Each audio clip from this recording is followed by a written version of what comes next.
नमस्कार दोस्तों, स्वागत है आपका हमारे YouTube चैनल एग्ज़ामोफोबिया में। यूपीपीसीएस 2023 अब ज़्यादा दिन नहीं रह गए हैं मित्रों, और 14 मई को वो पेपर है जिससे हमें जल्दी जल्दी अपना रिवाइज़ करना है। तो इसी रिवीजन बैच के अंतर्गत हम लोग यूपीपीसीएस करंट अफेयर को डिस्कस कर रहे थे। तो यूपीपीसीएस करंट अफेयर में देखते हैं आज हम लोग जनवरी माह का करंट अफेयर, जो दृष्टि आईएएस संस्थान का उत्तर प्रदेश स्पेशल का करंट अफेयर है। ठीक है मित्रों, डिस्कस करते हैं।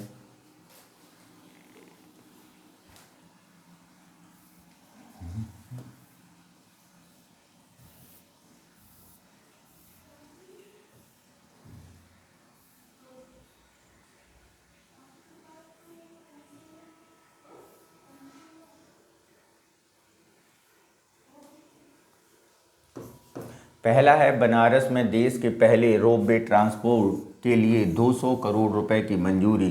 तो यानी रोपवे कहाँ पे बन रहा है? बनारस में बन रहा है। इसको ध्यान में रखना है। कहाँ से कहाँ तक बनेगा? ये कैंट स्टेशन से गुदौलिया तक के सफ़र के लिए एक रोपवे सुविधा की जा रही है। कहाँ तक? कैंट स्टेशन से गुदौलिया तक के सफ़र के लिए। ठीक है। और इसके बारे में और महत्वपूर्ण के अगर हमें चर्चा करनी हो तो अगर हम देखेंगे कि किसके किसके कारण से ये बन रहा है, क्या क्या सुविधाएं इसमें हैं, तो जरा उसे देखते हैं कि इसमें अधिग्रहण के लिए 173 करोड़ रुपए, यानी भूमि अधिग्रहण के लिए 173 करोड़ रुपए, जन सुविधाओं लाइन की शिफ्ट करने के लिए 28 करोड़ रुपए का प्रस्ताव भेजा गया है। ठीक है। और इसके अलावा कैंट स्टेशन से गुदौलिया के बीच सड़क के नीचे गुजर रही पानी, बिजली सहित अन्य लाइनों को शिफ्ट करने का काम भी शुरू कर दिया गया है। ग्राउंड पेनेट्रिंग रडार सर्वे में जल कल, स्मार्ट सिटी, गोल जल निगम, बीएसएनएल और बिजली विभाग के निर्माण को चिन्हित किया गया है। ठीक है। इसके अलावा ये कैंट भारत माता मंदिर, बेंसेट थियोसॉफिकल सोसाइटी, रथ यात्रा, गिरजाघर, गुदौलिया चौराहे पर स्टेशन और 300 टावर बनाए जाएंगे। कौन कहाँ पर स्टेशन बनेगा?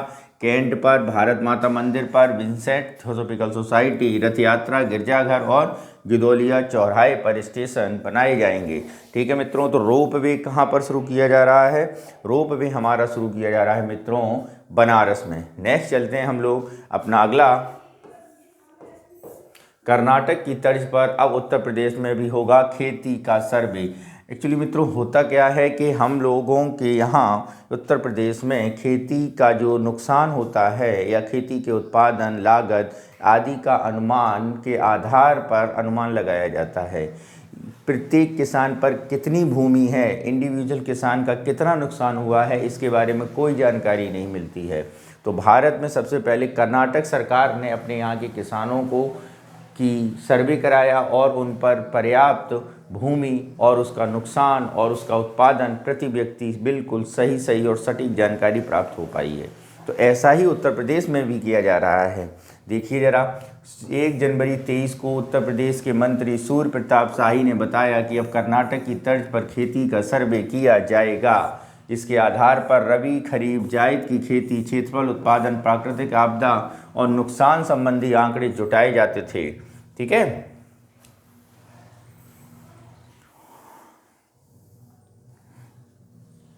नेक्स्ट है हमारा, शहरी क्षेत्रों में 3000 वर्ग मीटर भूमि पर ही खुलेंगे निजी स्कूल। तो अब निजी स्कूलों के लिए उत्तर प्रदेश सरकार ने एक नई गाइडलाइन जारी की है।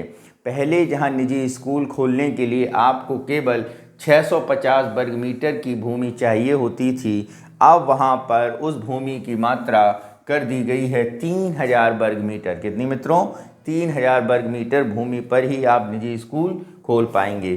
ठीक है। इसके साथ ही इसे और देखते हैं, डिटेल से समझते हैं। 2 जनवरी 2023 को माध्यमिक शिक्षा बोर्ड के प्रमुख सचिव दीपक कुमार ने बताया कि राज्य बोर्ड ने शहरी स्कूलों में और क्षेत्र में निजी विद्यालय खोलने के लिए 3000 वर्ग मीटर बताई है, मंजूरी दे दी है।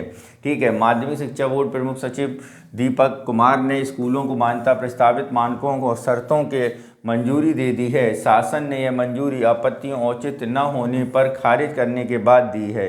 नई शर्तों के तहत अब शहरी क्षेत्र के विद्यालय खोलने के लिए 3000 और पहले जो 650 मीटर थी।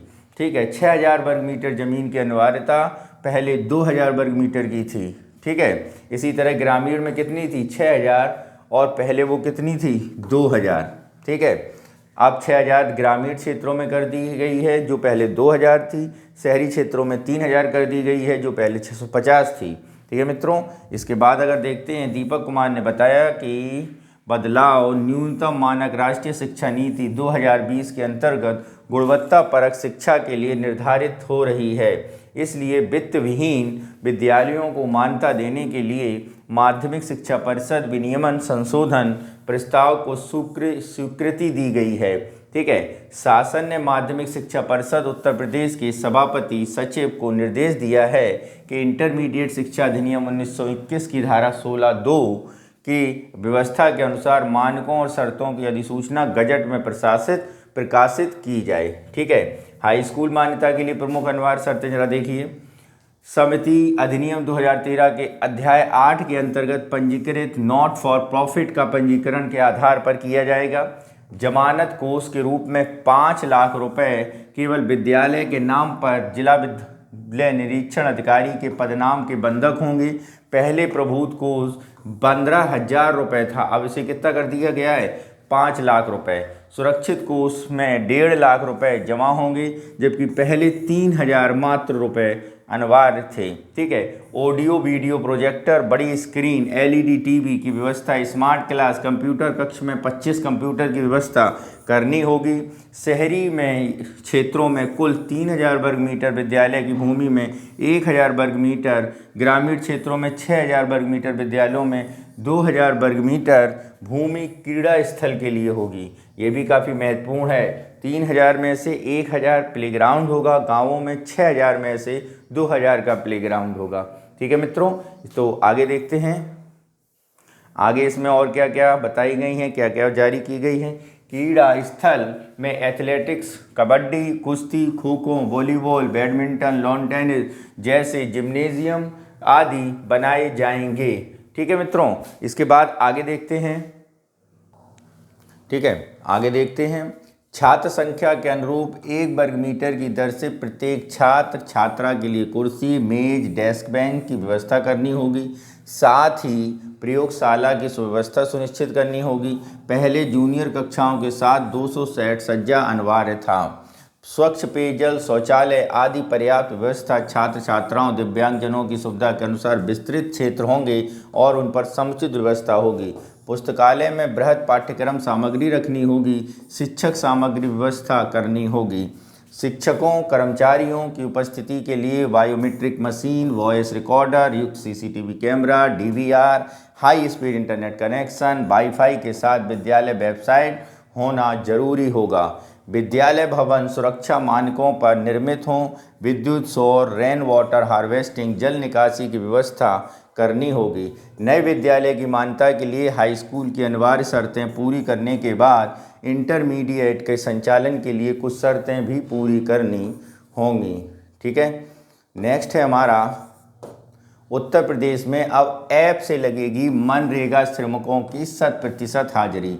अब जरा एक ऐप बनाया गया है, इसके बारे में समझिए कि उत्तर प्रदेश, जैसा कि हम लोग जानते हैं कि उत्तर प्रदेश मनरेगा में सबसे ज़्यादा नौकरी या सबसे ज़्यादा लंबे समय तक काम देने वाला इस वर्ष वित्तीय वर्ष 2022-23 में सबसे ज़्यादा मनरेगा के अंतर्गत जिस राज्य ने काम किया है वो आपका उत्तर प्रदेश राज्य ही है, ठीक है। ज़रा देखते हैं। जनवरी 2023 को उत्तर प्रदेश के उप मुख्यमंत्री केशव प्रसाद मौर्य ने बताया कि राज्य में अब मनरेगा के कामों की पारदर्शिता के लिए national mobile monitoring system app, क्या है, national mobile monitoring system app से 100% हाजिरी करने की व्यवस्था की जा रही है, ठीक है। उप मुख्यमंत्री केशव प्रसाद मौर्य द्वारा दिए गए निर्देशों के क्रम में मनरेगा के कामों में पारदर्शिता के लिए national mobile monitoring system NMMS, क्या है, NMMS के माध्यम से 100% हाजिरी की व्यवस्था ग्राम विकास विभाग कर रहा है। इसी साल से मनरेगा श्रमिकों 100% हाजिरी इस ऐप के माध्यम से लगने लगेगी। इससे ग्राम विकास आयुक्त GS प्रियदर्शी जिलाधिकारियों व जिला कार्यक्रम समन्वयकों को निर्देश दिए हैं, ठीक है। उल्लेखनीय है, महात्मा गांधी राष्ट्रीय ग्राम रोजगार गारंटी मनरेगा भारत में एक रोजगार गारंटी योजना है जिसे प्रदेश में 7 सितंबर 2005 को विधानसभा द्वारा अधिनियमित किया गया था। इसका उद्देश्य ग्रामीण परिवारों को कम से कम 100 दिन के अकुशल शारीरिक श्रम का प्रदान करके ग्रामीण परिवारों को काम करने का अधिकार की कानूनी गारंटी प्रदान की जाए।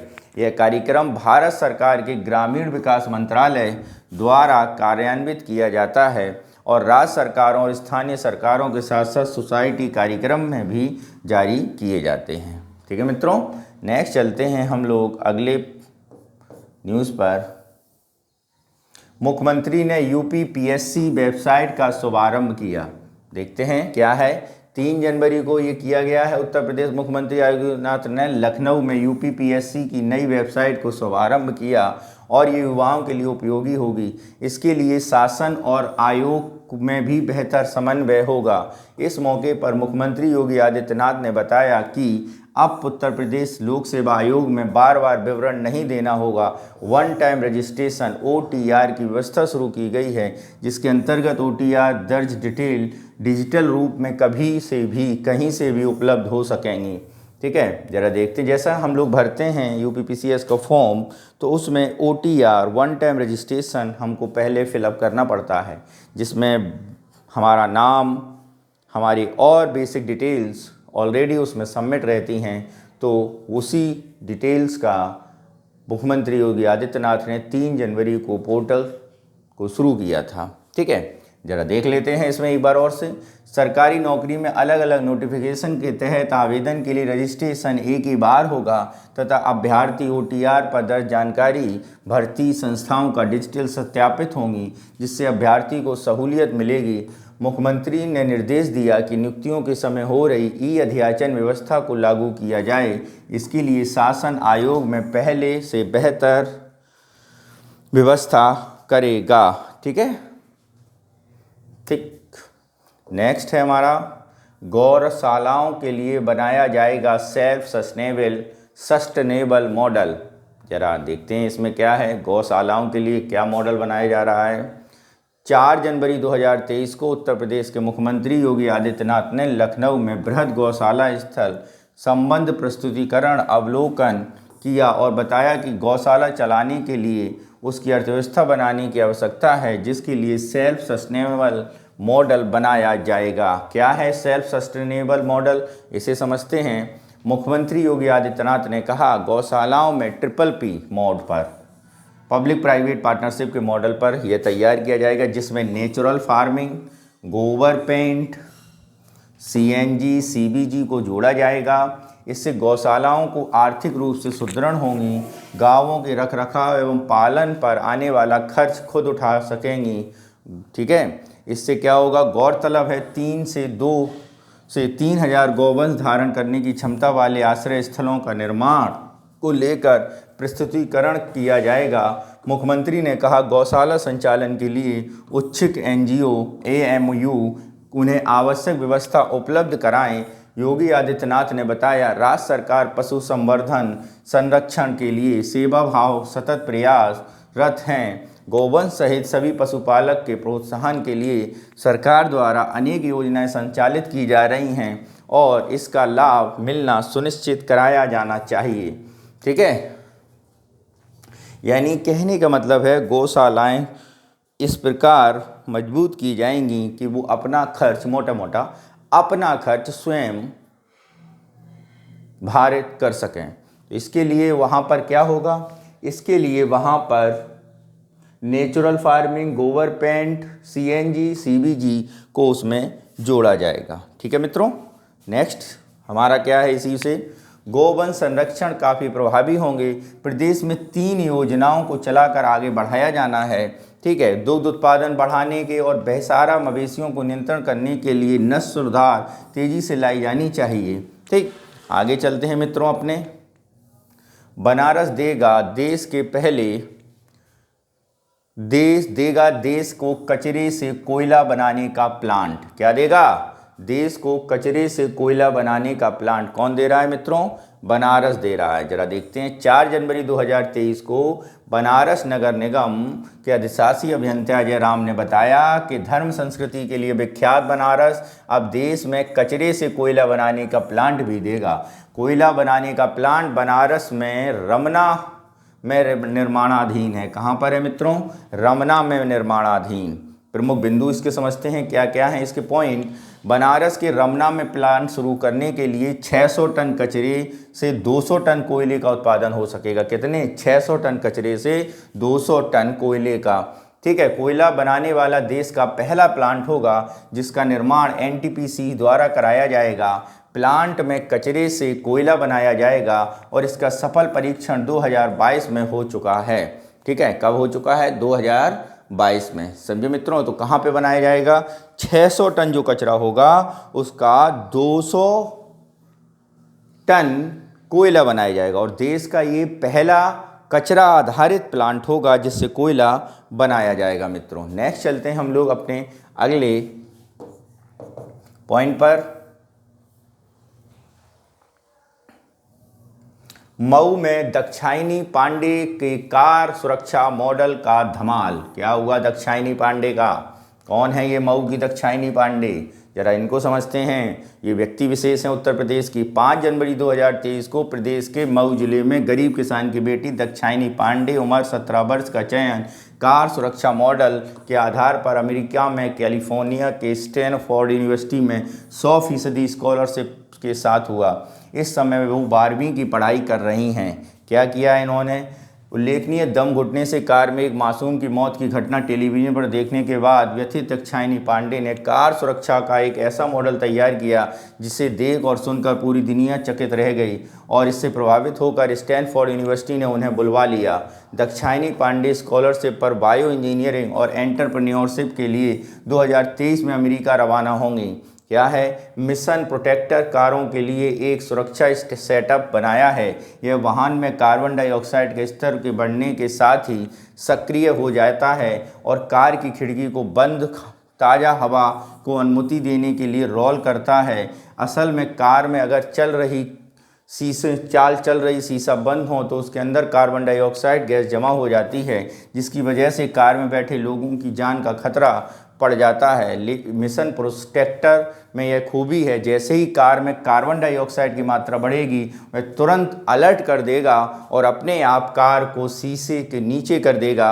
विदित है दाक्षायणी ने पहली बार अपना मॉडल IIT दिल्ली में आयोजित इंडिया एट 75 नेशनल आइडियाथॉन 2021 में प्रदर्शित किया था जिसे उनके मॉडल को प्रथम स्थान प्राप्त हो रहा था। ठीक है, और इस मिशन प्रोटेक्टर का पेटेंट कराएंगी वो। ठीक है मित्रों, तो ये क्या है? ये कार्बन डाइऑक्साइड के स्तर को आपकी गाड़ी में बता देगा और जैसे ही कार्बन डाइऑक्साइड का स्तर ज़्यादा बढ़ जाएगा वैसे ही कार के शीशे ऑटोमेटिक खुल जाएंगे जिससे आप लोगों के दम घुटने की समस्या से निजात पा सकेंगी। तो 12वीं की छात्रा हैं, किस कॉलेज में? स्टैनफोर्ड यूनिवर्सिटी में उन्हें बुला लिया गया है। नेक्स्ट चलते हैं।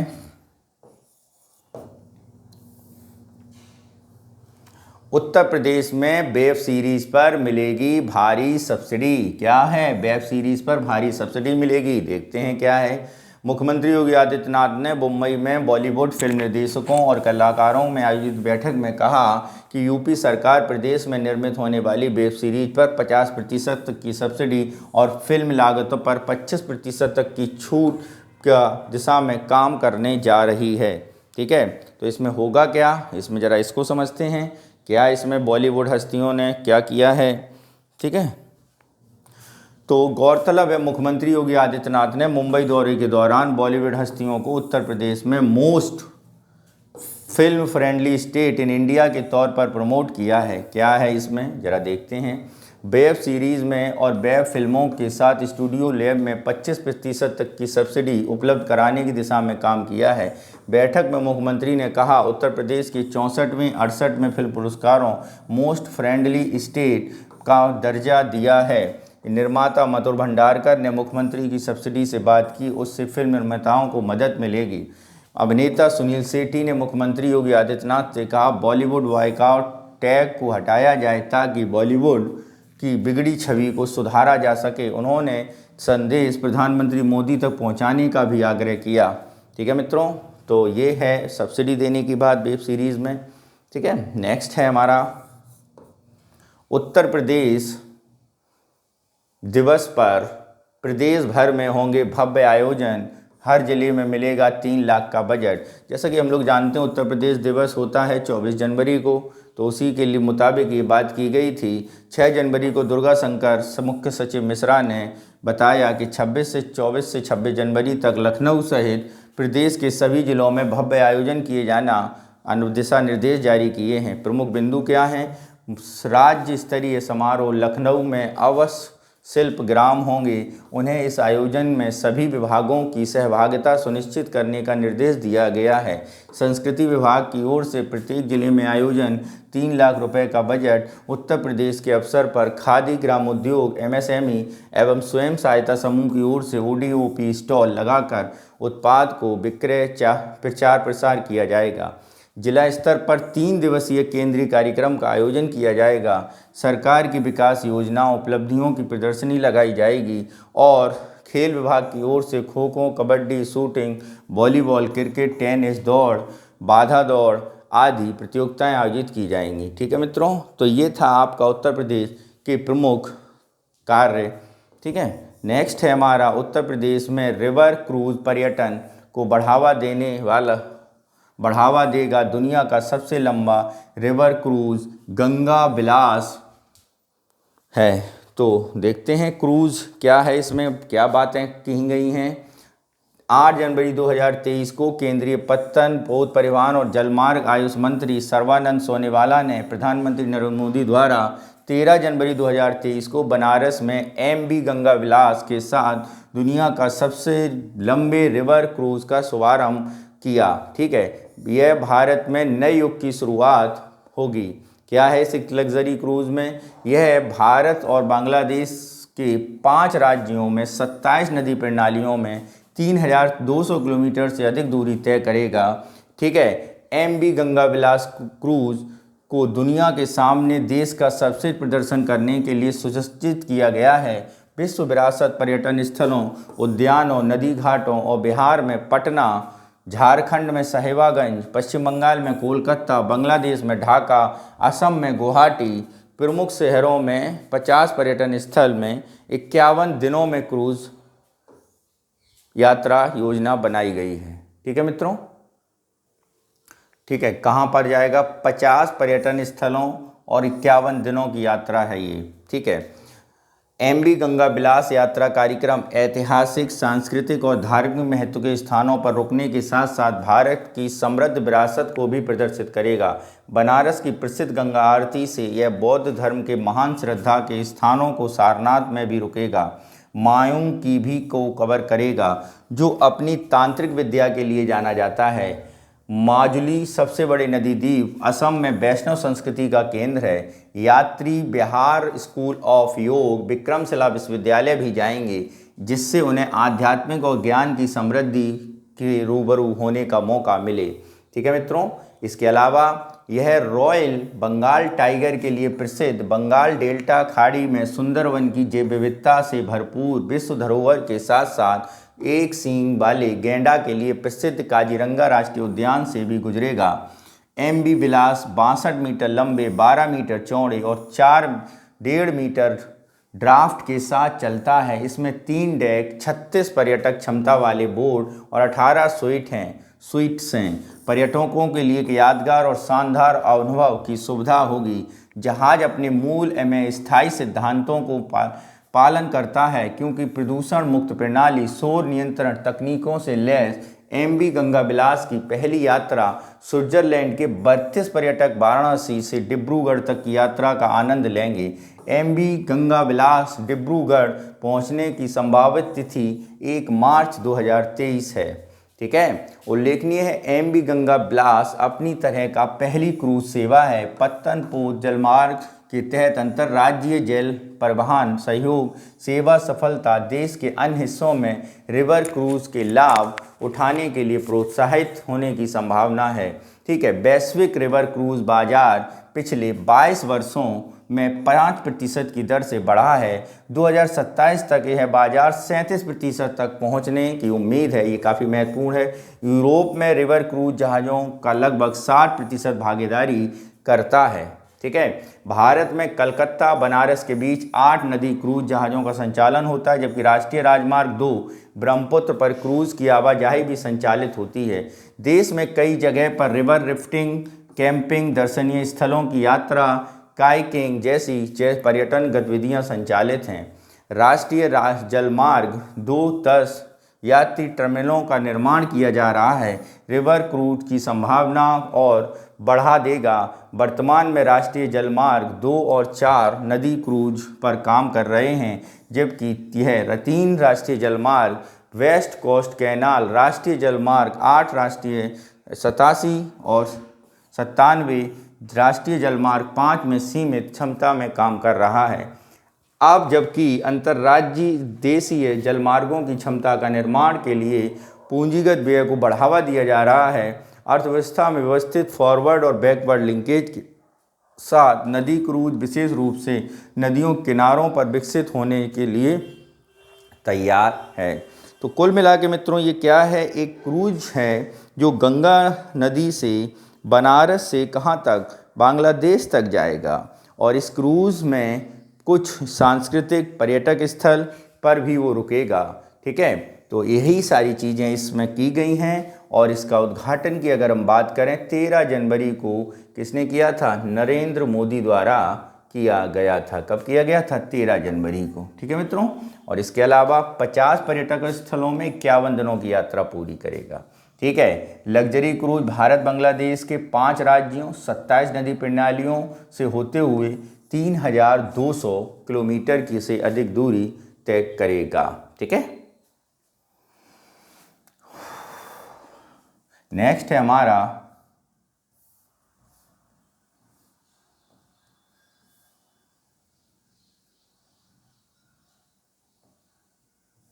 इसी का और विस्तार से बताया गया है।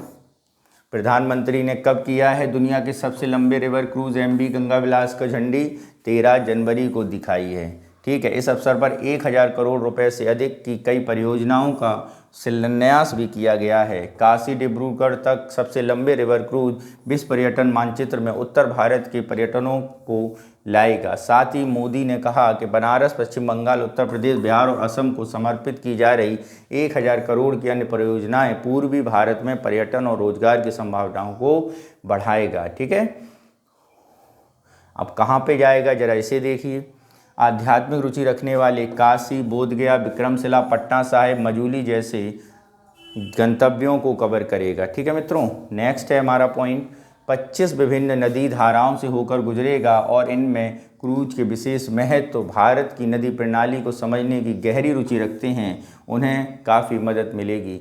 MV गंगा विलास भारत के बनारस की अपनी यात्रा शुरू करते हुए 51 दिनों में 3200 किलोमीटर की यात्रा करके बांग्लादेश में 27 नदी प्रणालियों को पार करते हुए बांग्लादेश के रास्ते डिब्रूगढ़ तक पहुंचेगा। ठीक है। MV गंगा विलास अभी लग्जरी सुविधाओं के साथ 3 डेक 36 पर्यटकों की क्षमता वाला 18 स्वीट्स हैं। पहली यात्रा स्विट्जरलैंड के 32 पर्यटक हैं। ठीक है मित्रों। 50 पर्यटक स्थलों में 51 दिनों में यात्रा पूरी होगी। अगर हम इसके बारे में और देखें, प्रधानमंत्री पश्चिम बंगाल में हल्दिया मल्टी मॉडल टर्मिनल का उद्घाटन किया। जलमार्ग परियोजना विकसित। Haldia multi model terminal handling 3 million metric ton और वर्थ लगभग 3000 डेटा वैन DWT आदि जहाज़ों को संभालने के लिए डिज़ाइन किया गया है। ठीक है मित्रों। नेक्स्ट है हमारा BHU में पहला स्पाइनल इंजरी रिहैबिलिटेशन सेंटर खोला गया है। ठीक है। क्या है ये, जैसा हम जानते हैं BHU में एक ट्रामा सेंटर खोला गया था, पहले भी लास्ट फरवरी में भी हमने ये पढ़ा था। अब है हमारा एक कौन सा इंजीनियरी, स्पाइनल इंजरी। ठीक है। क्या है इंजरी, देखते हैं। बनारस के BHU के ट्रामा सेंटर में प्रोफेसर सौरभ सिंह ने स्वास्थ्य मंत्रालय BHU में एक स्पाइनल इंजरी रिहैबिलिटेशन सेंटर खोलने की सैद्धांतिक सहमति दी है। प्रोफेसर सौरभ सिंह ने बताया बीएचयू में देश का पहला एडवांस केयर रिहेबिलिटेशन सेंटर खुलने से ब्रेन, स्पाइनल और न्यूरो की गंभीर बीमारी से जूझ रहे लोगों को काफ़ी सहायता मिलेगी। ठीक है मित्रों, इसके बाद अगर यदि हम बात करें क्या क्या इसमें सुविधाएं होंगी, तो सेंटर में सुविधाएं अगर मित्रों देखते हैं, पेड यूनिट कॉमर्शियल स्तर पर चिकित्सा को लाभ ले सकेंगे, निजी हॉस्पिटल कम खर्चा आएगा, सब्सिडाइज यूनिट कम कीमत पर पात्र लोगों को चिकित्सा सुविधा दी जाएगी, strategic pharmacy unit public private partnership के तहत फार्मेसी यूनिट का संचालन होगा, strategic education centre brain, spinal, neuro की गंभीर बीमारी से जूझ रहे मरीजों को अब काशी में ही विश्व स्तरीय सुविधाएँ मिलेंगी। ठीक है, नेक्स्ट है हमारा उत्तर प्रदेश में SCR बनाने का काम शुरू। क्या SCR बनाने का काम शुरू है? जरा इसे देखते हैं क्या है SCR। 17 जनवरी 2023 को उत्तर प्रदेश के आवास विभाग के सचिव नितिन रोमेश गोकर्ण ने बताया कि राज्य में NCR की तर्ज पर SCR भी बनाया जाएगा, यानी स्टेट कैपिटल रीजन। क्या? State capital region. जैसे नेशनल कैपिटल रीजन है, राष्ट्रीय राजधानी क्षेत्र है, वैसे ही राज्य राजधानी क्षेत्र भी मित्रों बनाया जाएगा। तो हम लोग जानते हैं कि उत्तर प्रदेश की राजधानी कहाँ है? लखनऊ है। तो लखनऊ के आसपास के क्षेत्र आप जोड़ लीजिए। तो लखनऊ के आसपास का क्षेत्र कानपुर हो गया, उन्नाव हो गया, कानपुर देहात हो गया, रायबरेली हो गया, बाराबंकी हो गया। तो इन्हीं सारे क्षेत्रों को लेकर SCR बनाया जाएगा। देखते हैं, मुख्यमंत्री ने बताया कि राष्ट्रीय राजधानी के क्षेत्र की तर्ज पर SCR बनाया जाएगा, जिसमें लखनऊ, उन्नाव, रायबरेली, बाराबंकी, कानपुर नगर और कानपुर देहात के ज़िले शामिल होंगे। यानी कितने हैं? 1 2 3 4 5 6 ज़िले SCR में शामिल होंगे। लखनऊ के अतिरिक्त 5 होंगे, लखनऊ सहित 6 होंगे। ठीक है मित्रों, नेक्स्ट बात करते हैं। प्रस्ताव मिलने के बाद मुख्यमंत्री के सामने प्रस्तुतिकरण होगा इसमें, और इससे आसपास के क्षेत्रों में तेज़ी से अवैध कॉलोनियां बस रही हैं। बिल्डर यहां औने पौने दामों पर ज़मीन लेकर व्यवसायिक योजना चला रहे हैं। बाराबंकी में अभी तक विकास प्राधिकरण न होने की वजह से न तो कॉलोनियों का नक्शा पास कराया जा रहा है, न इस पर रोक लगा पा रही है। ठीक है, तो ये मेन बिंदु थे इसके। नेक्स्ट है हमारा अलीगढ़ को मिला ट्रांसपोर्ट नगर। क्या मिला? ट्रांसपोर्ट नगर। देखते हैं क्या है। 17 जनवरी 2023 को उत्तर प्रदेश के अलीगढ़ जिले में हैबिटेट सेंटर में आयोजित जनपद स्तरीय इन्वेस्टर समिट में बेसिक शिक्षा राज्य मंत्री संदीप सिंह, सांसद सतीश गौतम, विधायक राजकुमार सहयोगी द्वारा ट्रांसपोर्ट नगर की सुविधा का विधिवत शुभारंभ किया गया। ठीक है, देखते हैं। अलीगढ़ डीएम इंद्र विक्रम सिंह ने बताया 28 साल के लंबे इंतजार के बाद अलीगढ़ को ट्रांसपोर्ट नगर मिल पाया है। अलीगढ़ विकास प्राधिकरण ADA के उपाध्यक्ष अतुल वत्स ने बताया ट्रांसपोर्ट नगर 18 से 17 मार्च के बीच भूखंड आवंटन के लिए पंजीकरण होगा। इसमें कुल 1803 भूखंड होंगे।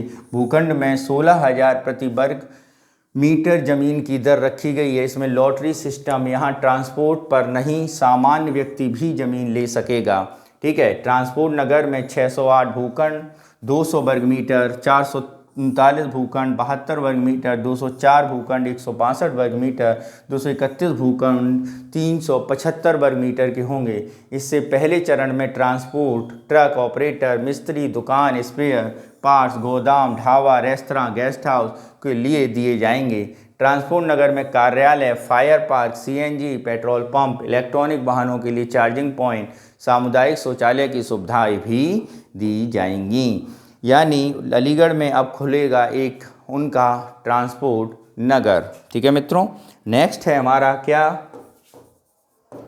प्रधानमंत्री बस्ती जिले में सांसद खेल महाकुंभ के दूसरे चरण का उद्घाटन किया।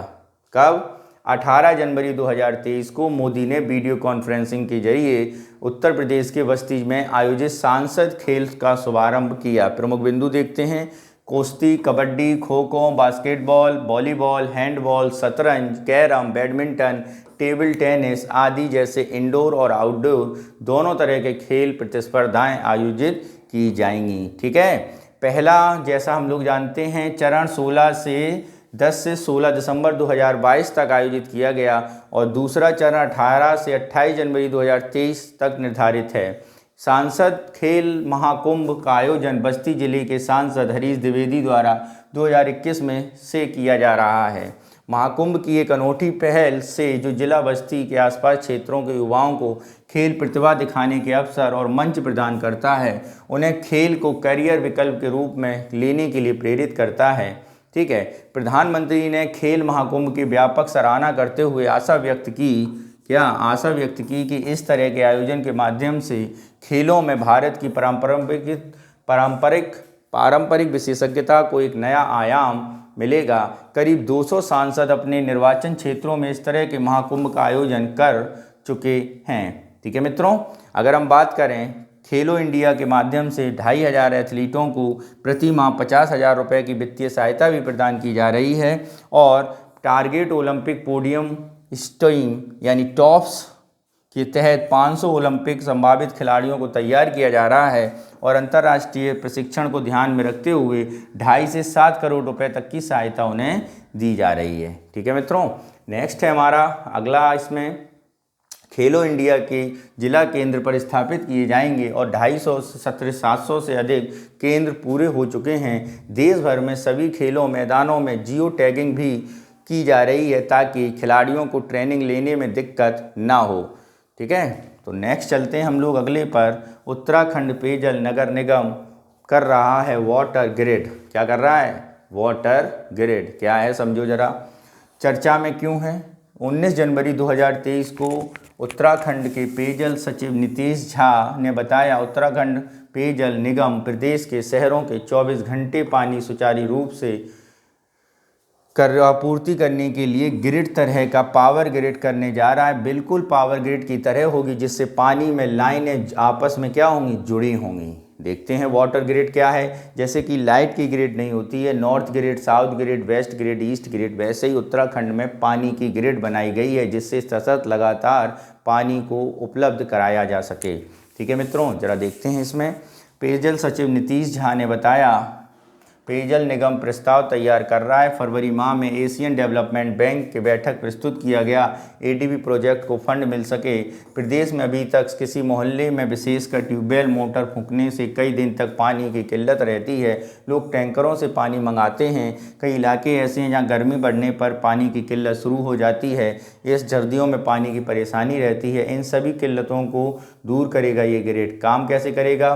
ग्रिड कई बार किसी विशेष बिजली की समस्या होने पर दूसरी जगह से बिजली उपलब्ध करा दी जाएगी, वैसे ही वाटर ग्रिड भी काम करेगी। अगर किसी तरह से पानी की कमी होगी तो ग्रिड के माध्यम से तत्काल पानी उपलब्ध करा दिया जाएगा।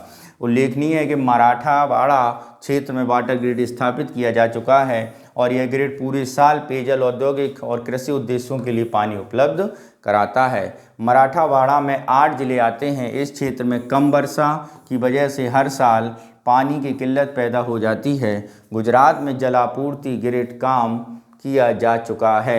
कई इलाकों में किसी विशेष जलापूर्ति बाधित ना हो, इसके लिए ग्रिड काम किया जा रहा है और 24 घंटे पानी संभव हो सकेगी। ठीक है मित्रों, नेक्स्ट है हमारा क्या? उत्तर प्रदेश में मोटे अनाजों को बढ़ावा देने के लिए एक मुहिम शुरू की गई है। क्या है मुहिम? जरा देखते हैं। 20 जनवरी 2023 को मंत्री सूर्य प्रताप शाही बंगलुरु में आयोजित international trade for millets and organic 2023 में बताया कि प्रदेश के मोटे अनाज फसलों की खेती को बढ़ावा देते हुए आच्छादन बढ़ाने, उत्पादन की वृद्धि, मूल्य संवर्धन, विपणन की व्यवस्था की जा रही है। ठीक है, अब जरा इसमें और देखते हैं क्या क्या पॉइंट हैं। काफ़ी महत्वपूर्ण पॉइंट है मित्रों मोटे अनाज को लेकर, क्योंकि उत्तर प्रदेश में बुंदेलखंड क्षेत्र में काफ़ी मोटे अनाजों की पैदावारी होती है। क्या है जरा इसे समझते हैं। सूर्य प्रताप शाही ने क्या बताया है? मोटे अनाजों की फसलों की खेती को बढ़ाने के लिए उत्पादन में मूल्य संवर्धन, विपणन युक्त 5 मोटे अनाज संस्करण पैकिंग स्थापित किए जाएंगे। ठीक है, अब मोटे अनाज समझते हैं कौन कौन से हैं। मोटे अनाज कौन से हैं मित्रों? बाजरा, ज्वार, कोदो, सवा, मांडवा, काकून। ठीक है, अब इसमें बंटवारा कैसे किया गया इसे समझते हैं। मोटे अनाज सामान्य में जो आहार में मोटे अनाज को शामिल किया है, जागरूकता की जाएगी। ठीक है। उन्होंने बताया कि भारत में पारंपरिक भोजन है मोटा अनाज और उससे ग्लूटेन मुक्त, उच्च प्रोटीन, फाइबर, एंटीऑक्सीडेंट की मात्रा ज़्यादा होती, भरपूर होते हैं। ठीक है। बता दें कि 2020-21 में 83 लाख हेक्टेयर क्षेत्रफल में मोटे अनाज बोया गया। इनमें से 9.5 लाख हेक्टेयर में केवल बाजरा बोया गया, शेष में ज्वार, बाखोदा, सांवा और काकून बोया गया। प्रदेश मोटे अनाजों के लिए अपार संभावनाएं हैं। ठीक है। तो मंत्री ने क्या बताया, नरेंद्र मोदी के नेतृत्व में मोटे अनाज को लेकर पूरे देश में जागरूकता बढ़ी है। प्रधानमंत्री की प्रेरणा से ही 2018 में मिलेट्स को पोषक अनाज के रूप में अधिसूचित किया गया था। इसके उत्पादन को बढ़ाने का प्रयास लगातार किया जा रहा है। इसके अलावा केंद्रीय कृषि कल्याण मंत्री 18-19 में खाद्य पोषण सुरक्षा के लिए मिलेट्स खाद्य की सुरक्षा मिशन के तहत न्यूट्री अनाज उपमिशन शामिल किया गया है और भारत सरकार द्वारा मोटे अनाजों को भी न्यूनतम समर्थन मूल्य पर खरीदा जाना लगातार वृद्धि हो रही है। ठीक है मित्रों।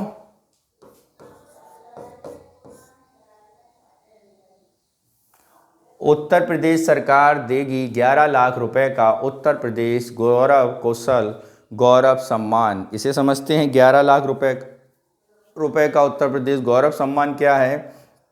जैसा कि देख रहे हैं, 20 जनवरी 2023 को उत्तर प्रदेश शासन के सचिव रघुनाथ प्रसाद वर्मा ने बताया, समाजवादी पार्टी सरकार के यश भारती सम्मान की तर्ज पर देश विदेश में प्रदेश का नाम रोशन करने वाली विभूतियों को उत्तर प्रदेश गौरव सम्मान से नवाजा जाएगा। ठीक है। यानी जैसा यश भारती था वैसा ही उत्तर प्रदेश गौरव सम्मान है और उसकी राशि कितनी निर्धारित की गई है, 11 लाख रुपए निर्धारित की गई है। ठीक है मित्रों। क्या कह रहा है उत्तर प्रदेश का, ये उत्तर प्रदेश के अनुसचिव रघुनाथ मिश्र वर्मा ने बताया कि सम्मान से 50 लाख रुपए की धनराशि प्रशासकीय और वित्तीय स्वीकृति जारी की गई है। ठीक है। इसके तहत 4 विभूतियों को 11-11 लाख रुपए की राशि से सम्मानित किया जाएगा। यह प्रदेश सरकार यश भारती पुरस्कार को 2 साल पहले बंद कर चुकी है। यश भारती सम्मान के तहत 11 लाख रुपए ऐसी हस्तियों को दिए जाते थे जिन्हें देश विदेश में राज्य का नाम रोशन और इसकी जगह अब सांस्कृतिक मंत्रालय ने उत्तर प्रदेश गौरव सम्मान की शुरुआत की है। और 24 जनवरी को उत्तर प्रदेश दिवस के शुभारंभ पर मुख्यमंत्री जी इस नई पुरस्कार की योजना की शुरुआत करते हुए 4 विभूतियों को सम्मानित भी कर सकते हैं। ठीक है। जरा देखते हैं इसमें क्या है। उत्तर प्रदेश गौरव सम्मान के लिए शासनादेश उत्तर प्रदेश ख्याति उपलब्ध महानुभावों को दिया जाएगा।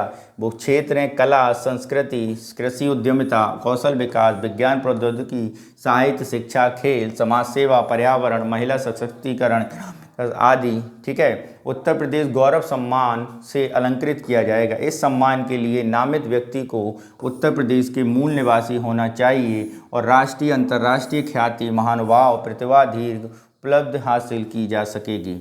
ठीक है मित्रों। नेक्स्ट है इसी में आगे कौन कौन सी श्रेणी में चयनित होंगे, शास्त्रीय संगीत, लोक संगीत, गायन, वादन और नृत्य में। ठीक है। ललित कला, नाट्य विधा, फिल्म और मीडिया में। ओके। समाज सेवा, युवा कल्याण, समाज कल्याण, महिला एवं दिव्यांगजन कल्याण, कृषि उद्यान, दुग्ध विकास, गौ सेवा, पशुपालन, वन्य जीव और पर्यावरण संरक्षण, उद्यमिता, कौशल विकास, रोजगार सृजन, स्वावलंबन। अन्य क्षेत्रों जैसे शिक्षा, साहित्य, विज्ञान, प्रौद्योगिकी, खेल आदि में विशिष्ट योगदान करने वाली महान विभूतियों को मिलेगा। ठीक है। इसके अलावा काफ़ी महत्वपूर्ण वाला है अब परमवीर चक्र विजेताओं के नाम पर अंडमान निकोबार के द्वीप। ठीक है। उत्तर प्रदेश के कितने 4 परमवीर चक्र विजेताओं के नाम पर अंडमान निकोबार के द्वीपों का नाम रखा गया है। जैसे हम लोग जानते हैं कि भारत में सर्वाधिक द्वीप अंडमान निकोबार में ही स्थित हैं। ठीक है। सर्वाधिक द्वीप अंडमान निकोबार में ही स्थित हैं और इन द्वीपों का नाम रखा गया है, बदला गया है। कई का नाम सुदेश, सुभाष आदि नाम भी रखे गए हैं। अब ऐसे ही परमवीर चक्र विजेताओं के नाम पर भी हमारे द्वीपों के नाम रखे जाएंगे। तो इन्हीं द्वीपों के नाम जो उत्तर प्रदेश के 4 महान हैं सपूत, उनके नाम पर रखे गए हैं। ज़रा देखते हैं क्या हैं। 23 जनवरी को क्या मनाया जाता है, पराक्रम दिवस। पहली बात तो ये समझ लेना, देखो लिखा है पराक्रम दिवस। प्रधानमंत्री मोदी ने सबसे बड़े सैन्य अलंकरण परमवीर चक्र के 21 विजेताओं के नाम पर अंडमान निकोबार के 21 बड़े द्वीपों का नाम की सूची जारी की, जिसमें 4 परमवीर चक्र विजेता उत्तर प्रदेश के हैं। देखते हैं आगे। उत्तर प्रदेश के 4 परमवीर चक्र विजेताओं में 3 कंपनी क्वार्टर मास्टर हवलदार वीर अब्दुल हमीद, नायक जदुनाथ सिंह, लेफ्टिनेंट मनोज कुमार पांडे और मानद कैप्टन योगेंद्र सिंह यादव जीवित रहते हुए परमवीर चक्र से सम्मानित किए गए थे। उन्हें यह सम्मान दिया गया है। अब इनके बारे में देखते हैं। उत्तर प्रदेश गाजीपुर जिले के धर्मपुर गांव में जन्मे वीर अब्दुल हमीद 27 दिसंबर 1954 को 21 वर्ष की आयु में ग्रेनेडियर्स इन्फेंट्री रेजिमेंट में भर्ती हुए थे। पाकिस्तान के साथ लड़ाई में अपनी तोप युक्त जीप से पाकिस्तान के 3 पेंटन टैंक ध्वस्त किए थे। प्रतिक्रिया स्वरूप पाकिस्तानी सेना ने उन पर एक साथ हमला बोला था। इसी हमले में वो शहीद हो गए थे। भारत पाकिस्तान युद्ध में असाधारण योगदान के लिए 10 सितंबर 1965 को उन्हें परमवीर चक्र से सम्मानित किया गया मित्रों। ठीक है। ऐसे ही मनोज पांडे के बारे में जानें। मनोज कुमार पांडे का जन्म सीतापुर जिले के रुधवा गांव में 25 जून 1975 को हुआ था। वह एनडीए से भारतीय सेना में चुने गए थे। 11 गोरखा राइफल्स रेजिमेंट की पहली बटालियन के बतौर पर कमीशन्ड ऑफिसर में शामिल हुए थे। 99 के करगिल युद्ध में दुश्मनों के बंकरों को ध्वस्त किया था। इसी दौरान सिर में गोली लगने के कारण मात्र 24 वर्ष की आयु में शहीद हो गए थे। 99 में करगिल युद्ध के दौरान उनके साहस और नेतृत्व के लिए मरणोपरांत परमवीर चक्र से सम्मानित किया गया था। ठीक है। ऐसे ही उत्तर प्रदेश के शाहजहांपुर जिले में की कलान तहसील के गांव खुजरी के निवासी जदुनाथ सिंह 1941 में ब्रिटिश भारतीय सेना में शामिल हुए थे और द्वितीय विश्व युद्ध में बर्मा में जापान के खिलाफ लड़ाई में भाग लिया था। भारतीय सेना के राजपूत रेजिमेंट में रहते हुए 1947 में भारत पाकिस्तान युद्ध में भी भाग लिया। 6 फरवरी 1948 में जम्मू कश्मीर के नौशहरा सेक्टर में जदुनाथ सिंह ने अकेले ही कबायली भेष में आए पाकिस्तानी सेना के सैनिकों को पीछे हटने पर मजबूर कर दिया था। इसी लड़ाई के बीच एक गोली उनके सिर में आकर लगी थी। इससे उनको वीरगति प्राप्त हुए थे। नायक जदुनाथ सिंह को भी मरणोपरांत परमवीर चक्र से सम्मानित किया गया था। ठीक है। मानक कैप्टन योगेंद्र सिंह यादव का जन्म 10 मई 1980 बुलंदशहर के औरंगाबाद गांव में हुआ था। 96 में 16 साल की आयु में वह 18 ग्रेनेडियर्स में भर्ती हुए थे। 99 में करगिल युद्ध में टाइगर हिल्स पे कब्जे में उन्होंने अदम्य साहस और पराक्रम का प्रदर्शन किया था। कैप्टन योगेंद्र सिंह यादव ने कई गोलियां लगने के बावजूद घायल हालत में टाइगर हिल की 3 चौकियों पर कब्जा किया था और वहीं तिरंगा लहराया था। इसी संघर्षपूर्ण मिशन को पूरा करने वाले योगेंद्र सिंह यादव मात्र 19 साल में भारतीय सेना के सर्वोच्च वीरता पुरस्कार परमवीर चक्र से सम्मानित किए गए थे। ठीक है मित्रों।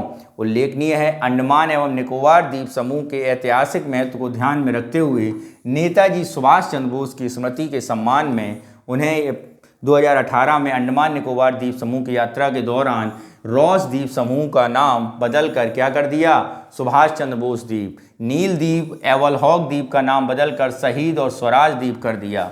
ठीक है। देश के वास्तविक जीवन के नायकों के उचित सम्मान देने के लिए, ठीक है, उचित सम्मान देने के लिए उद्देश्य से इस द्वीप समूह के 21 बड़े अज्ञात द्वीपों का नाम 21 परमवीर चक्र विजेताओं के नाम पर होगा। ठीक है। इन द्वीपों का नाम 21 परमवीर चक्र विजेताओं के नाम हैं मेजर सोमनाथ शर्मा, सुरेंद्र सूबेदार और मानद कैप्टन तत्कालीन लॉन्स सालरिया, लेफ्टिनेंट कर्नल तत्कालीन major Dhan Singh Thapa, Subedar Joginder Singh, major Shaitan Singh, CQMH Abdul Hamid, lieutenant colonel Ardeshir Burzorji Tarapore, lance Naik Albert Ekka, major Hoshiar Singh, second lieutenant Arun Khetarpal, flying officer Nirmaljit Singh Sekhon, major Ramaswamy Parameswaran, Naib Subedar Bana Singh, captain Vikram Batra, lieutenant Manoj Kumar Pandey, Subedar एवं तत्कालीन राइफल संजय कुमार, सूबेदार मेजर सेवानिवृत्त मादर, मानद कैप्टन ग्रेनेडियर योगेंद्र सिंह यादव। ठीक है मित्रों। तो ये द्वीपों के नाम हो गए हैं 21 का, जिसमें 4 उत्तर प्रदेश के हैं। जैसा हम देखते हैं, रॉस द्वीप का नाम नेताजी सुभाष है, नील द्वीप का नाम शहीद है, और ठीक है, तो ऐसे ही हमें याद भी करने होंगे। ठीक है। नेक्स्ट चलते हैं अपना अगला। कलिंजर दुर्ग में मिली 10वीं शताब्दी की मूर्तियाँ। क्या मिली हैं? 10वीं शताब्दी की मूर्तियाँ मिल गई हैं। कहाँ पे? कलिंजर दुर्ग में। देखते हैं कलिंजर दुर्ग कहाँ है हमारा। कलिंजर दुर्ग हमारा उत्तर प्रदेश के कहाँ पर है? बुंदेलखंड रीजन में आता है। 23 जनवरी 2023 में संस्था कलिंजर शोध संस्थान में अरविंद छरोलिया द्वारा बांदा जिले में ऐतिहासिक कलिंजर दुर्ग के कोटि तीर्थ की दीवार पर शिवलिंग, गणेश भगवान विष्णु, माँ लक्ष्मी समेत देवी देवताओं की प्राचीन मूर्तियों के मलबे निकले हैं। अरविंद छरोलिया ने कलिंजर दुर्ग के छोटे बड़े सरोवर, तालाब की खोद खुदाई की और कोटि तीर्थ सरोवर जहाँ मूर्तियाँ पत्थरों की बनी हैं, कलाकृतियाँ 9वीं 10वीं शताब्दी। उन्होंने बताया कुछ पत्थरों को देवी देवताओं की नक्काशी, भगवान विष्णु, गणेश, पार्वती को, शिवलिंग को छोड़कर अधिकतर मूर्तियाँ खंडित हैं। कलिंजर इतिहास में जमकर समाज सेवा जानकर समाज सेवी विवेक शुक्ला ने बताया 1986 में भी दुर्ग तक जाने में रोड बनाई जा रही थी, तब भी ऐसी मूर्तियाँ निकली थीं। 282 KF नंबर 305 तक की मूर्तियों और तोपों के गोले निकले थे। पुरातत्व विभाग अपने संरक्षण में लिया था। 1960 में भारतीय पुरातत्व कलिंजर दुर्ग में शामिल है। ठीक है। कलिंजर इतिहास से जुड़े अरविंद छरोलिया ने बताया कि 6वां शासक औरंगजेब आलमगीर के नाम से जाना जाता है। 15वां-16वीं शताब्दी के मध्य उसका शासन रहा। इस मूर्ति भंजक कहा जाता था। वह हिंदू धर्म की मूर्तियों को खंडित करवा देता था। ठीक है। नेक्स्ट है हमारा ईस्वी में पॉइंट। 18 से 47 के बीच ब्रिटिश शासन के समय हिंदू धर्म से जुड़ी स्मृतियाँ नष्ट करने का काम किया। कोट तीर्थ सरोवर प्राचीन, लेकिन इनके चारों तरफ दीवारों में अंग्रेजों द्वारा बनाई गई थी। जब दीवार पीछे 6 मूर्तियां दबा दी गई थीं, जिससे सनातन धर्म और हिंदू धर्म जागृत न हो सके। ठीक है। कलिंजर, नीलकंठ मंदिर, राजपुरोहित, पंडित प्रताप शंकर तीर्थ सरोवर, सभी ये तीर्थों पर जल मिला है। ठीक है। नेक्स्ट है हमारा उत्तर प्रदेश दिवस पर लक्ष्मण व रानी लक्ष्मीबाई अवार्ड सम्मानित हुए प्रदेश की प्रतिभाएं क्या हैं, उसे समझते हैं। 24 जनवरी उत्तर प्रदेश दिवस पर सम्मान किया गया। उत्तर प्रदेश समझ पर लक्ष्मण पुरस्कार और रानी लक्ष्मीबाई कॉमनवेल्थ पुरस्कार विजेताओं को सम्मान एवं 16 लोगों को विवेकानंद यूथ अवार्ड दिया गया। माटी कला बोर्ड, खाद्य ग्राम उद्योग के 6 लोगों को मुख्यमंत्री और राज्यपाल के हाथों पुरस्कार दिए गए। ठीक है। रानी लक्ष्मीबाई का पुरस्कार सम्मानित 12 प्रतिभाओं, लखनऊ के हैंडबॉल खिलाड़ी मोहित यादव, कानपुर नगर की ज्योति शुक्ला, लखनऊ की पैरा बैडमिंटन खिलाड़ी सुहास एलवाई शामिल हैं। ठीक है। इसके अलावा पिछले साल ब्रिटेन में बर्मिंघम में 28 जुलाई 8 अगस्त से होने वाले कॉमनवेल्थ गेम में पदक जीतने वाली प्रतिभाग 14 खिलाड़ियों को पुरस्कृत किया गया। ठीक है। व्यक्तिगत श्रेणी में 10 युवाओं, 6 मंगल दल श्रेणी महिला पुरुष और मुख्यमंत्री राज्य स्तरीय विवेकानंद यूथ अवार्ड 21-22 से सम्मानित किया गया। लखनऊ के अमरेंद्र कुमार, रोहित कुमार कश्यप भी इसमें शामिल हैं। ठीक है। सामूहिक श्रेणी में जाएंगे तो द्वितीय, प्रथम, तृतीय पुरस्कार अमेठी के भादर विकासखंड के सेनारी अध्यक्ष नीतीश कुमार, बेहोगा विकासखंड बिरहोजपुर बीही रोजपुर ग्राम पंचायत के युवक मंडल अध्यक्ष जीत नारायण का चयन किया गया। महिला मंगल दल अमरोहा के धनौरा विकासखंड नीलखड़ी ग्राम पंचायत विकास अमेठी के मुसाफिर खाना विकासखंड के सादीपुर ग्राम पंचायत महिला दंगल अध्यक्ष पल्लवी रायबरेली डी विकासखंड टोकरी सहन पंचायत महिला मंगल अध्यक्ष आशा द्वारा चयन किया गया था। जरा देखते हैं सामान्य वर्ग, बैटनर वर्ग और सामान्य वर्ग। तो 21 की हैं ज्योति शुक्ला कानपुर और नेहा कश्यप मेरठ। ठीक है। 2020-21 में वेटनर वर्ग तरुणा शर्मा मेरठ। ठीक है। 2021-22 में सामान्य वर्ग मनीषा भाटी गौतम बुद्ध नगर विशु। लक्ष्मण पुरस्कार 21 में सामान्य वर्ग मोहित यादव लखनऊ। वेटनर वर्ग राहुल सिंह बनारस और अनारत सिंह गाजीपुर। वेटनर वर्ग मोहम्मद आरिफ गोरखपुर, राधे श्याम आजमगढ़। दिव्यांग पुरस्कार सुहास सुलवाई पैरा बैडमिंटन लखनऊ, विवेक चिकाराम मेरठ। ठीक है। तो ये थे कुछ। नेक्स्ट है हमारा गोरखपुर में होगा एयरपोर्ट का विस्तार। क्या हो रहा है गोरखपुर में? एयरपोर्ट का विस्तार हो रहा है। देखते हैं। 24 जनवरी 2023 को प्रदेश के गोरखपुर जिलाधिकारी कृष्णा करुणेश ने बताया आदित्यनाथ की पहल पर गोरखपुर एयरपोर्ट का विस्तार रक्षा मंत्रालय ने मंजूरी दे दी है। ठीक है। किसने दे दी मंजूरी? रक्षा मंत्रालय ने। और एयरपोर्ट हेतु 14 एकड़ जमीन उपलब्ध कराने के साथ 76.66 करोड़ रुपए आवंटित किए गए हैं। कितने? 76.66 करोड़। गोरखपुर जिले के अधिकारी ने बताया कि एयरपोर्ट के विस्तार में 2 जगह 10 हो जाएंगी पार्किंग। ठीक है, वहीं पार्किंग में एयरपोर्ट के अंदर ही होने लगेगी। वर्तमान में गोरखपुर से दिल्ली, मुंबई, हैदराबाद, कलकत्ता, लखनऊ, प्रयागराज से रोजाना 10 उड़ानें भरती हैं। ठीक है, एयरपोर्ट के विस्तार के बाद चेन्नई, बंगलौर, बनारस समेत कई और महत्वपूर्ण शहरों की उड़ानें भरी जाएंगी। ठीक है मित्रों, नेक्स्ट है हमारा मुलायम सिंह यादव को पद्म विभूषण, जबकि प्रदेश के अन्य 7 विभूतियों को पद्म श्री सम्मान से सम्मानित किया गया। 25 जनवरी 2023 को राष्ट्रपति गणतंत्र दिवस की पूर्व संध्या पर देश के सर्वोच्च नागरिक सम्मान पद्म पुरस्कार की घोषणा में उत्तर प्रदेश के मुलायम सिंह यादव को पद्म विभूषण दिया गया, जबकि 7 विभूतियों को पद्म श्री। ठीक है, जरा देखते हैं इस सूची में 6 पद्म विभूषण, 9 पद्म भूषण, 91 पद्मश्री पुरस्कार शामिल हैं और उसमें 19 महिलाएं और विदेशियों NIPO OCA श्रेणी के 2 व्यक्तियों और 7 को मरणोपरांत पुरस्कार भी इसमें शामिल किया गया है। समाजवादी पार्टी के संस्थापक उत्तर प्रदेश के पूर्व मुख्यमंत्री असाधारण अविशिष्ट सेवा के लिए मरणोपरांत पद्म विभूषण पुरस्कार दिया गया। पद्म श्री पुरस्कार में चयनित उत्तर प्रदेश की 7 विभूतियों में राधा चरण गुप्ता, दिलशाद हुसैन, अरविंद कुमार, मनोरंजन साहू, ऋत्विक सान्याल और विश्वनाथ प्रसाद तिवारी, उमाशंकर पांडे शामिल हैं। राधा चरण गुप्ता, विश्वनाथ प्रसाद तिवारी साहित्य और शिक्षा के क्षेत्र में, दिलशाद हुसैन, ऋत्विक सान्याल मुख्य, अरविंद कुमार विज्ञान प्रौद्योगिकी, मनोरंजन साहू चिकित्सा तथा उमाशंकर पांडे सामाजिक कार्य पद्मश्री अवार्ड के लिए चुना गया। गौरतलब है कि देश के सर्वोच्च नागरिक पुरस्कार में शामिल हैं। पद्म पुरस्कार की 3 श्रेणियां पद्म विभूषण, पद्म भूषण और पद्मश्री प्रदान किए गए हैं। प्रत्येक वर्ष गणतंत्र दिवस के अवसर पर पुरस्कारों की घोषणा की जाती है। ठीक है, यह पुरस्कार कला और सामाजिक कार्य और इंजीनियरिंग के व्यापार के लिए दिया जाता है। ठीक है मित्रों, आगे देखते हैं कुछ इसमें असाधारण विशेष सेवा पद्म विभूषण, उच्च स्तर की विशेष सेवा के लिए पद्म भूषण और किसी भी क्षेत्र में विशिष्ट के लिए पद्म श्री से सम्मानित किया जाता है। यह पुरस्कार भारत के राष्ट्रपति द्वारा औपचारिक समारोह के दौरान प्रदान किया जाता है। ठीक है मित्रों, देश में सर्वाधिक बिजली कनेक्शन वाला राज्य कौन बन गया है? उत्तर प्रदेश बन गया है। ठीक है, 27 जनवरी को ये डेटा दिया गया। ठीक है, उपभोक्ताओं में संख्या 74 करोड़, महाराष्ट्र में 2 करोड़, तमिलनाडु में 2 करोड़। ठीक है, महाराष्ट्र और तमिलनाडु में कुल उपभोक्ताओं की संख्या का 3 करोड़ बताई जा रही है, जो उत्तर प्रदेश में 23 से 25 लाख कम है। ठीक है मित्रों,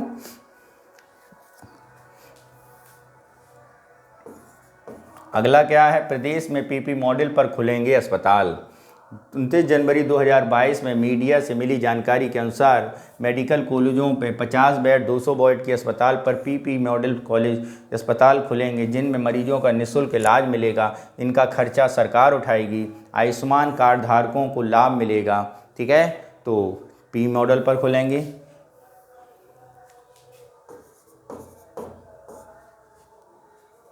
नेक्स्ट है गोरखपुर में पनियाला को मिला GI टैग।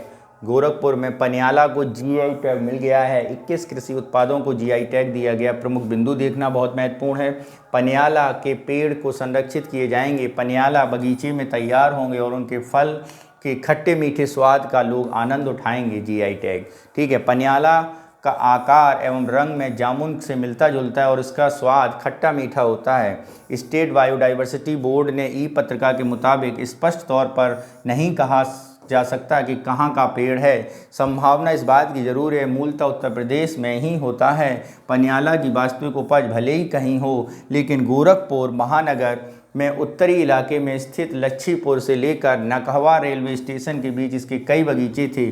पहले लच्छीपुर की पहचान ही पनियाला थी। लंबे समय तक गांव के लोगों की आय का जरिया पनियाला और अमरूद था। ठीक है, पनियाला 60 से 90 रुपए किलो तक बिक जाता है, कभी कभी 100 से 150 रुपये तक बिकता है। ठीक है, 11 से 18 के बीच पंडित दीनदयाल उपाध्याय गोरखपुर यूनिवर्सिटी के बॉटनी विभाग में हुए शोध से पताते सामने आई हैं। पनियाला के गुणों की खान है। शोध के अनुसार पत्ते, छाल, जड़ों, फलों में बैक्टीरिया के प्रति प्रतिरोधक क्षमता बहुत अधिक होती है। पेट से जुड़े रोगों को पनियाला काफ़ी लाभकारी है। दांतों और मसूड़ों के दर्द, खून में आने कफ और निमोनिया, खराश आदि का इलाज किया जा सकता है। ठीक है, तो 2015 में निहारिका शोध के सामने आया कि विशेषज्ञों पनियाला को सेहत के लिहाज से काफ़ी फ़ायदेमंद है। तो मित्रों, ये था हमारा जनवरी माह का यूपी स्पेशल। ठीक है, और दृष्टि का जनवरी माह का, ठीक है, कहाँ का, दृष्टि का जनवरी माह का यूपी स्पेशल। इसके अलावा शीघ्र ही हम 1 साल के सारे यूपी स्पेशल के टॉपिक्स यहाँ पे अपलोड कर देंगे। आप इनको सुनते रहिए और अपना आने वाले पेपर में अपनी तैयारी को मजबूत करते रहिए। ओके मित्रों, आप मन लगा के पढ़िए और 14 मई को पेपर में अपनी परफॉर्मेंस से सबको आश्चर्यचकित करते हुए क्वालिफाई करिए, मेंस क्वालिफाई करिए और अपने मंतव्य की ओर आगे बढ़ जाइए। जय हिंद।